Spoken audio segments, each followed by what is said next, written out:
Hi friends అందరికీ IPL 2026 సీజన్లో ఏమవుతుంది? లాస్ట్ 4-5 మ్యాచ్లు మీరు చూసుకున్నట్లయితే టాప్ 4లో ఉన్నటువంటి జట్లన్నీ కూడా ఓడిపోతూ వస్తున్నాయి. ఇప్పటికీ టాప్ 4లో ఉన్నటువంటి జట్లు పంజాబ్ కింగ్స్, రాజస్థాన్ రాయల్స్, అలాగే ఆర్సీబీ, ఎస్ఆర్హెచ్, ఈ 4 జట్లు కూడా టాప్ 4లో ఉన్నాయి కదా. మరి ఈ టీమ్స్ అనేవి కప్పు కొట్టే అవకాశాలు ఉన్నప్పటికీ కూడా మరి లాస్ట్ 4 మ్యాచ్ల్లో కూడా టాప్ టీమ్స్ ఓడిపోతున్నాయి. అది కూడా మరి ఆర్సీబీ ఢిల్లీ క్యాపిటల్స్ మీద ఓడిపోయింది, అది కూడా భారీ స్కోర్ చేసి ఓడిపోయింది. మరి అలాగే పంజాబ్ కింగ్స్ ఓడిపోయింది జీటీ మీద. మరి ఇంకా ఘోరం ఏంటంటే ఎస్ఆర్హెచ్ కేకేఆర్ మీద ఓడిపోయింది. మరి అలాగే రాజస్థాన్ రాయల్స్ కూడా ఓడిపోయింది. దీంతో ఇప్పుడు టాప్ 4 టీమ్స్ ఇలా ఓడిపోవడం వల్ల మిగతా జట్లు 2 జట్లకి అవకాశం వచ్చే ఛాన్సెస్ ఎక్కువ ఉన్నాయి. అవేంటంటే తెలుసా? ఢిల్లీ క్యాపిటల్స్కి, గుజరాత్ టైటాన్స్కి అవకాశాలు ఇప్పుడు ఎక్కువగా ఉన్నాయి.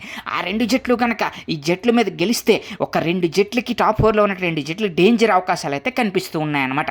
మీకు కూడా ఇలాగే అనిపిస్తుందా? కామెంట్ సెక్షన్లో కామెంట్ చేసేయండి. మరి అలాగే మా ఛానల్ సబ్స్క్రైబ్ చేసుకోకపోతే వెంటనే సబ్స్క్రైబ్ చేసుకుని మా వీడియోని అయితే లైక్ చేసేయండి.